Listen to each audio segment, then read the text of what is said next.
მოგესალმებით ჩემო ძვირფასებო, მე ვარ მრავალი წიგნის ავტორი ბორის დავითაია. გთხოვთ მომწერეთ თუ რა თემები გაინტერესებთ, ეს უნდა იყოს ძირითადად ისტორიული, საყოფაცხოვრებო ლიტერატური, განსაკუთრებით გთხოვ ახალგაზრდებს თუ აინტერესებთ ჩემი შემოქმედებაზე, წიგნებზე ან სხვათა ბიოგრაფია და შემოქმედება, მე სიამოვნებით შევასრულებ თქვენ თხოვნას.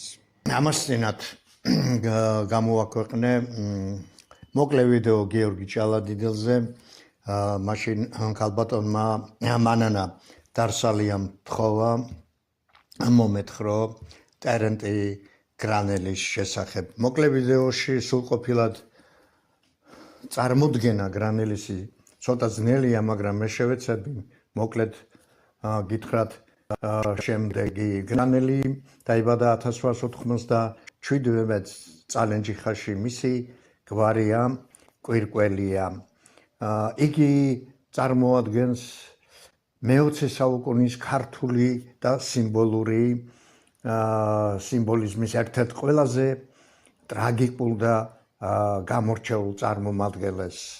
მან თბილისში შალვა-ნუცუბიძის კურსებზე ისწავლა, იქ დაეუფლა ის ლიტერატურის ხელოვნებასაც და ამბობენ, რომ აი ტერენტი გრანელის არის და სიტყვა მომდინარეობს ლათინურიდან, რაც მარცვალს ნიშნავს. ის თავის ერთ-ერთ ლექსში ამბობს, რომ მე სამყაროს მარცვალი ვარო, თუმცა მეორენი ამბობენ, რომ მას შეუყვარდა საოპერო მომღერალი ჩამოსული თბილისში და აი სწორედ მისადმი უკვდავი სიყვარულის ნიშნად მან დაირქვა ესე იგი გვარი გრანელი.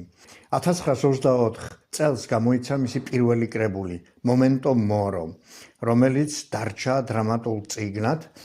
იგი არ მოერგო საბჭოთა რეჟიმს, მის იდეოლოგიას, მისი შემოქმედება სრულად აცდენილი იყო პოლიტიკურ კონვექტურას, რის გამოც ის გარიყეს. მიაჩნდათ, რომ მისი შემოქმედება აცდენილი იყო ესე იგი იდეოლოგიას და სინამდვილიდან წასული იყო სხვაგან. იგი მუდმივად განიცდიდა სიღარიბეს, მატერიალურ გაჭირვებას და სულიერ კრიზისს. უსაყაროდ დაეხეტებოდა როგორც ფიროსმანი, ისე ათევდა ღამეებს პადულებში. ხმამაღლა კითხულობდა ღამეები, ლექსებს უნახავთ სასაფლაოსთან დაჩოქილი როგორ ყვებოდა თავის ლექსებს და იმდენად გატაცებული იყო ლექსით, რომ მისი შემოქმედება მართლაც არის ერთგვარი ტკივილთან, საოცარ იდუმალებასთან დაკავშირებული და თვითონ ეგონა, რომ იგი გალაქტიონზე უფრო მაღლა დგას. ერთგან ამბობს ის, რომ აბადო ვიყავი, წუხელო კვდებოდი, ახლა მიგონებს ალბადა ზოზია, გალაქტიონში არის დემონი, ჩემში უფრო ანგელოზია და იმავე ლექსში მას მოყავს ის მიწიერია და მე ცის წარმომადგენელი ვარო.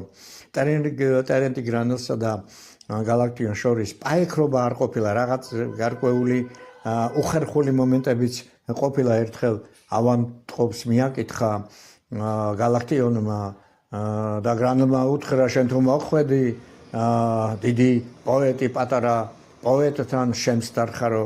გალაქტიონს უპასუხია, რომ არა ძამია, არა, მე შენთან მოვედი როგორც მეგობარიო. დიახ, მკვლევარები ამბობენ, რომ თითქოს ბაძავდაო ტერენტი გალაქტიონს, მაგრამ და მოყავთ მაგალითები, მაგრამ ასე უსასრულოდ შეიძლება გრანელიზე საუბარი. ნუცუბიძეს აკადემიკოსი უთქვამს, რომ ტერენტი გრანელი არ არის ჩვეულებრივი პოეტი, იგი არის პოეზიაში შეჭრილი უცნაური ლოცვა და ტკივილიო. ცნობილი ფილოსოფოსი აკაკი ბაქრაძე და კრიტიკოსი გურამ ასათიანი წერდნენ, რომ ტერენტი არ ეკუთვნის არც ერთ ლიტერატურულ დაჯგუფებას, არამედ არჩა სულიერად მარტოხელაო.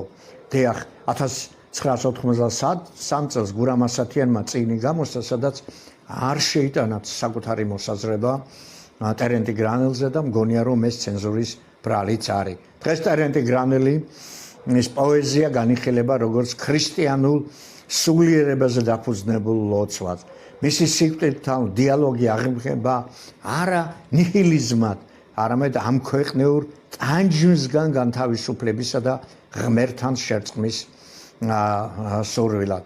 ხალხში ტერენტი პოპულარული იყო იმის გამო, რომ მას იხსენებენ მოხეტიალეს ქუჩაში და რომ ლექსებს ყვებოდა. და არის ასეთი გადმოცემა, რომ შალვა დადიანსა და ტერენტი გრანელს შორის იყო პოლემიკა იმის გამო, რომ ერთხელ ცუდად ჩაცმული უნახავს ტერენტი და უთქვია ჩაიცვი ყმაწვილო, ჩაიცმიო. ეს არ იყო რაღაც დამცირება, პირიქით ორთავენი სამეგრელო შვილები იყვნენ და დადიანს სურდა გარეგნულად უფრო მოწესრიგებული ყოფილიყო. ტერენტის უპასუხია ძვირფასო შალვა, არათო კაცმა, ბავშვმაც კი იცის, ჭამა და ჩაცმა, შენ სიღატაკეს არ იცნობ ალბათ, რომელიც არის პატარა ჯვარცმა. ტერენტის ჰყავდა დები მარიამი, ანუ მაშო და ზოზია კვირკველიები. ზოზია იყო წალენჯიხაში გათხოვილი, ხოლო მაშო იყო სენაში გათხოვილი და ორთავენი ძალიან ზრუნავდნენ და თვითონ ტერენტი სწუხდა ამაზე და მადლიერების წერილს უგზავნიდა ხშირად. ერთ წერილში მაშო მე ისევ ვარ როგორც ვიყავი, თუ შეგიძლია ცოტა რამ გამომიგზავნე, მაგრამ შენც თუ არ აგავს, ნუ შეწუხდებიო. აი ასე მორიდებით წერდა ესე იგი ძმა თავის დებს წერილებს. ხშირად ტერენტი ლექსებს წერდა, სადაც საშუალება ჰქონდა სიგარეტის კოლოფზე, გაზეთის არშიებზე. დები ასეთ ნაკურწებს აგროვებდნენ, ინახავდნენ და შემდეგ მის ფოტოებთან ერთად კვლევარებს გადასცეს იგი. ახლა უფრო ხშირია სულში იდუმალება, ახლა ცასთან სიახლოვე უფრო გრძნობ, მიდის ჩემი სიყმაწვილე და წამება, მე ამაღან მარტოობას დავლოცავ.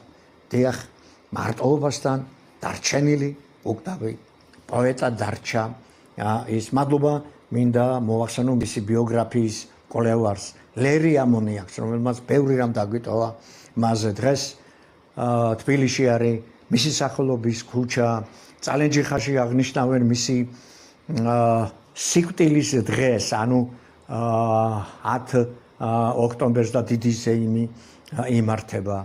აი ასე შემიძლია მოკლედ მოგახსენოთ ხალბატონო მანანა ტერენტი გრანელის ცხოვრება, ის უკვდავია და უკდება დარჩევა ქართულ პოეზიაში.